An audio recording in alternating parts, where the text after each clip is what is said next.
What's up, everybody? Bob Hollywood here with another episode of Bob's Holly World. Today, we're going to take a break from the Star Wars figures and review a Marvel Legends 3 3/4 inch figure, and it is Ant-Man. I bought this at Five Below, like I bought so many of these new packaging Marvel Legends series, Infinite Universe, whatever you want to refer to him as. I'm going to take a look at the back of the box before we go over his bio, which is in several different languages. We're just going to look at the other figures in the series. There's an Armored Spider-Man, there's a Gamora, Living Laser, Marvel's Rage, Daredevil, and Marvel's Vision. I have the Gamora, I have the Rage, and I have the Vision. I haven't bought the Armored Spider-Man or the Daredevil yet. I saw the Daredevil in a store not Five Below, and I think they wanted like $20 for it. And even with the 60% off sale, I didn't feel like paying $8 for it. I saw the Living Laser in the store in Five Below months ago when I first saw Gamora and Vision. Passed on it. He didn't look interesting to me, even though immediately after I wanted him. I've learned to stop passing on figures like this guy. I actually went to Five Below looking for the Guardians of the Galaxy 2 Wave of Marvel Legends with the Mantis Build-A-Figure. I wanted the little baby Groot, so I was going to buy the Rocket Raccoon and Groot with the Mantis torso. They didn't have it, but they had this guy, and they didn't have him before. Maybe he was returned, but I bought him $5. It would have been nice if he had been clearance, but it is what it is. So I'm still missing Armored Spider-Man, Living Laser, and Daredevil. If I get Daredevil, it'll be my third Daredevil figure. It'll be my first Living Laser figure, and it would be my fourth. No, I don't even know how many Spider-Man figures I have in this scale. So I'm gonna cut to opening. Oh, let me read his bio real quick. Hank Pym suits up for battle as the half-inch hero Ant-Man. Real short and sweet. And by the way, this figure is from, I want to say 2016. Typically Five Below gets their figures like 2 years late. 2015. So I've seen a million Visions, a few Rages, and the last time I was at Five Below after purchasing this, I did see a Gamora. Thought about buying her. She was the only one, but I was like, I really don't have any reason to buy her. I'm not going to do any customs right now. So I'm going to cut to me opening this guy, and I'll be right back. There is Ant-Man. And he didn't come with any accessories.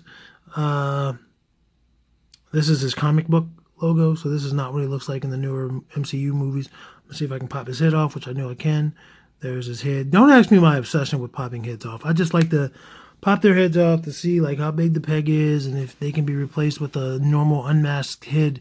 Might not have too much trouble with him. Obviously, it wouldn't look like Hank Pym at all, but it's cool to just be a helmetless face.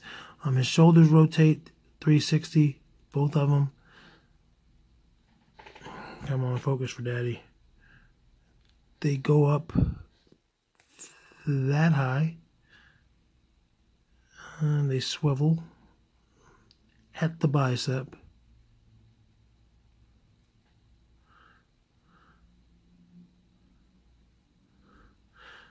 Elbows do a little bit better than 90 degrees.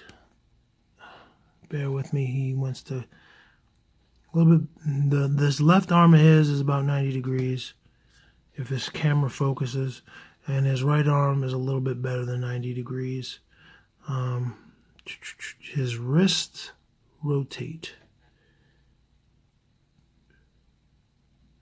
That's on both hands. Those are a little bit stiffer, not in a bad way. Oh, you saw me pop his head off, but I didn't go over the articulation. So it does do a full 360 on his head. It looks down about that much, looks up about that much, so not much at all. He has his waist articulation, his torso articulation, just under his pecs. So that's what he's capable of doing. Nothing at his actual waist. His legs are going to go forward that much. Back, not very much at all. And they can go out that far, which isn't very far. And there's a swivel at his thigh on both legs. Double jointed knee, so he can get in pretty flexible Can't quite kick himself in the butt, but he has double jointed knees, so posing is not going to be an issue. And then his ankles swivel, both ankles, and they pivot like that. So he's pretty good pretty well articulated rather.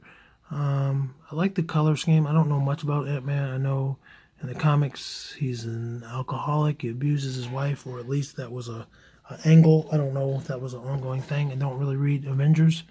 Height-wise, he is 4¼ inches tall.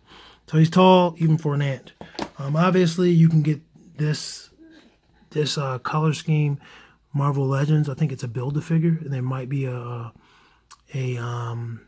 regular 6-inch figure as well. So you can make them grow. And I think the 6-inch figure comes with a smaller one, unless that's the MCU version. But that's cool. It's cool that you can get this guy like this. His head looks huge. He really looks like it kind of looks like an ant.